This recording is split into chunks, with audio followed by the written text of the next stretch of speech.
সকাল সকাল পাউডার মেখে ভূত সেজে কী করছি, অনেকেই ভাবে মেয়েটা বোধহয় পাগল হয়ে গেছে। এই নিয়ে এই অডিওটা আমার প্রায় 5বার কাটা হলো, কিন্তু ট্রেন আর থামছে না। ট্রেন এসেই যাচ্ছে তো এসেই যাচ্ছে, আমার আর কিছু করার নেই বন্ধুরা। আমি আর এই অডিওটা কিন্তু ক্যান্সেল করতে পারছি না, তোমরা একটুখানি ম্যানেজ করে নিও। আমরা মেয়েরা কিন্তু সবাই প্রায় কম বেশি এই ভ্যাকসিন সম্পর্কে জানি, আবার করতে ইচ্ছে করলেও ভয় পেয়ে যাই, মুখে এই বেরিয়ে যাবে সেই বেরিয়ে যাবে। আমি কিন্তু নিজেই বাড়িতে করছি, তোমরা দেখে নাও। তোমরা চাইলেও নিজে বাড়িতে করতে পারো।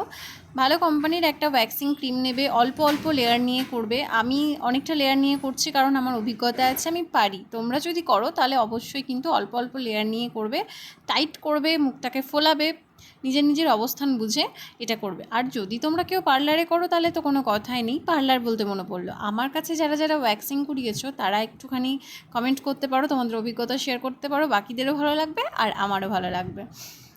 দেখো, ভ্যাকসিন ক্রিম আর যে করে দিচ্ছে তার হাত যদি ভালো হয় কোনো দিনই কোনো প্রবলেম হবে না।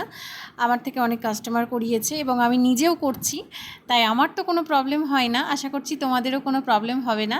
আর এই নিয়ে অবশ্যই তোমাদের সঙ্গে বিস্তারিত কোনো একটা ভিডিওতে আমি গল্প করব। যাই হোক, আমার ভিডিও ভালো লাগলে অবশ্যই একটা লাইক কমেন্ট শেয়ার করো, আর এরকম ভিডিও দেখতে চাইলে অবশ্যই আমাকে ফলো করো। টাটা।